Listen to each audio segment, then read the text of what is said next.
qui souhaite poser la première question?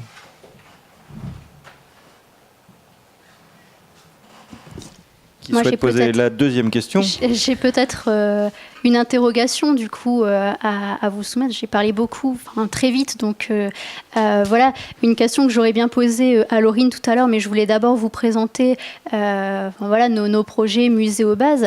Voilà, on est un grand réseau, on a beaucoup de types de structures, on souhaite gagner en visibilité, mais voilà, comment faire? Alors j'ai bien compris, du coup j'ai eu quelques éléments de réponse ce matin, j'ai bien compris que sur le moteur collection, on pouvait avoir une seule partie des collections, par exemple, qui seraient présentes sur Muséobases, mais voilà, dans quelles conditions? Puis ça me semble très difficile à mon échelle, en fait, de faire ce suivi particulier des musées.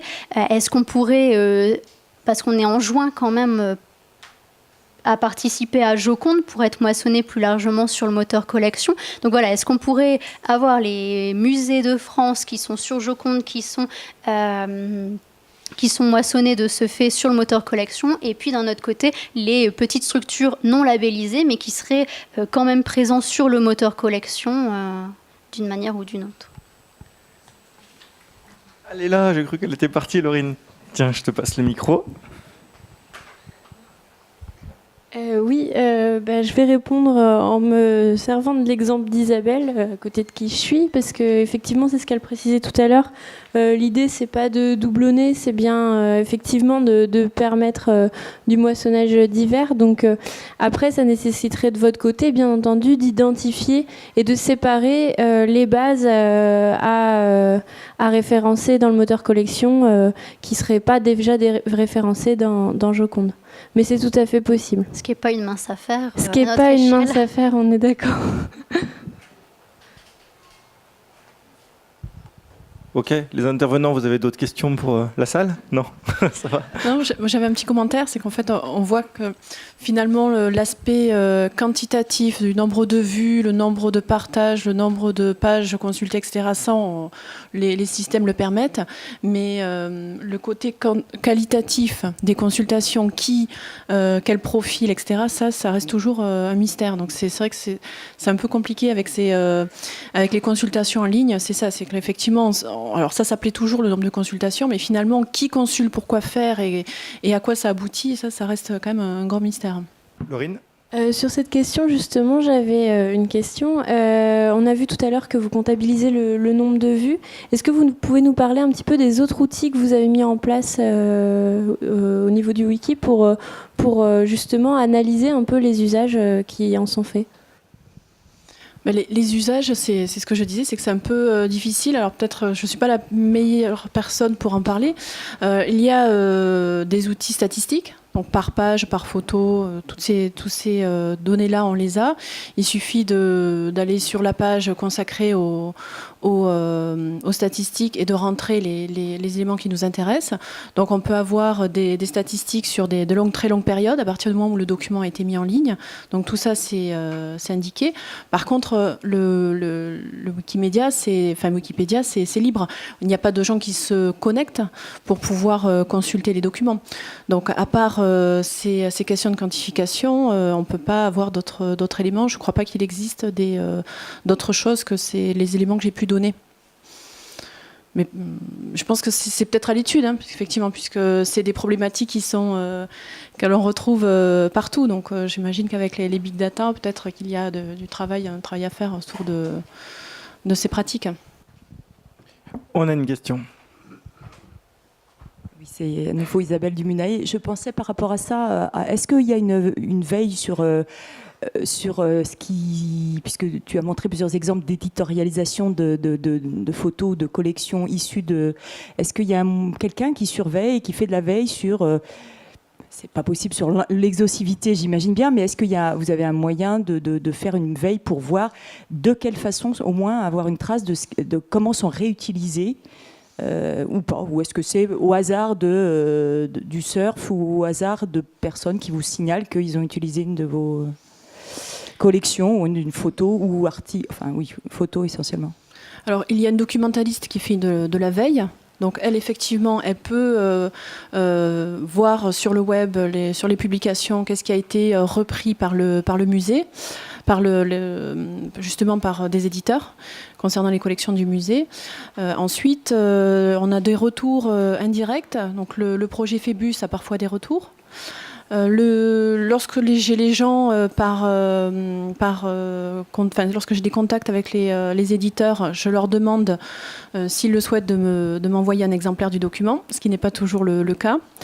Ensuite, sur des publications type ouvrages de botanique, nous on les achète, donc on tombe dessus. Mais les assistants de conservation, mes collègues le voient, donc ils le signalent. Mais on n'a pas une visibilité exhaustive de ce qui se fait. Je sais qu'au fin fond du Massachusetts, ils ont travaillé sur un projet d'édition pour un manuel scolaire. Je n'ai pas vu le manuel. Je sais juste qu'ils avaient comme projet d'utiliser plusieurs photos. Mais j'ai jamais eu de retour. Donc on sait que on sous-estime les publications qui sont faites avec les photos. Voilà, on a quelques retours sur le web, on peut les avoir lorsqu'il s'agit de publications. Là, on a des alertes. Là, on a des outils qui permettent de voir quelles sont les photos qui sont publiées, mais c'est qu'une partie de ce qui est publié. Moi, j'ai une micro-question et après, c'est pour rebondir là-dessus et je passe la parole à Valérie. Mais de toute manière, avec la licence Creative Commons, on n'est pas obligé de refaire mention de l'auteur et vous ne pouvez pas avoir un suivi comme ça du fait de l'utilisation des différents médias que vous avez mis à disposition sur le web. Sur le web. Sur les éditions papier, ouais. Voilà. Elle n'oblige pas la licence Creative Commons à prévenir même les auteurs quand il y a une utilisation papier? Non, ils ne sont pas obligés de le faire. Voilà, lorsque j'ai des contacts, je leur demande, mais ce n'est pas systématique. D'accord. Question suivante. Oui, bonjour. Valérie Joyot, je suis de la mission PATSTEC, donc Patrimoine scientifique et technique contemporain. Je voulais vous poser la question sur Wikipédia au niveau de... j'ai l'impression d'avoir une double saisie, en fait, des données, vu qu'a priori... vous nous montriez la fiche de saisie, donc avec la photo, il faut renseigner la légende, etc. etc.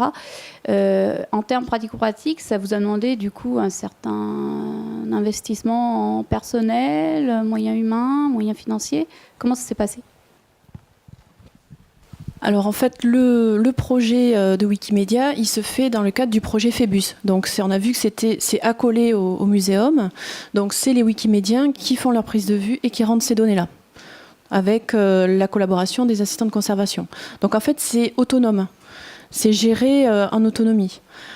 Pour le fonds Truta, c'est un petit peu différent. C'est des stagiaires et moi qui le faisons. Donc là, par contre, effectivement, on peut parler de double saisie, sachant que comme nous sommes sur de l'image numérisée et que je travaille sur de l'IPTC, l'IPTC est récupéré automatiquement et il suffit de corriger. Alors ça demande quand même pas mal de travail, mais il y a un travail qui est déjà fait, puisque tout est encapsulé dans les images. Voilà. Mais le muséum n'intervient pas directement sur les notices, ça peut arriver, mais en fait c'est le projet Phébus et c'est les bénévoles du projet Phébus qui travaillent dessus. Ok. Une question d'Isabelle. Oui, alors donc tu parlais des photographes wikipédiens.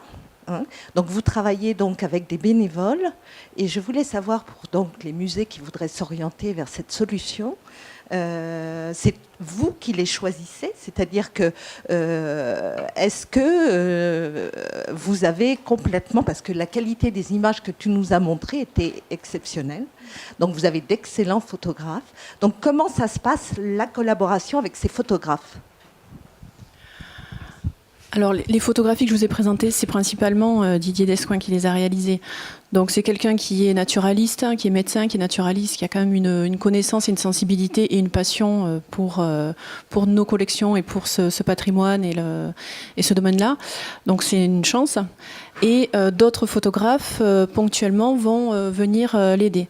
Donc, ce que je peux dire si on devait monter un projet comme celui-ci, c'est de faire une convention, d'avoir un projet, d'identifier un projet comme nous on l'a fait avec le projet Phébus, qui est une sorte de label qui est identifié comme tel, et ensuite faire un appel pour que des bénévoles, des passionnés de photographie, des passionnés du domaine qu'ils photographient participent au projet.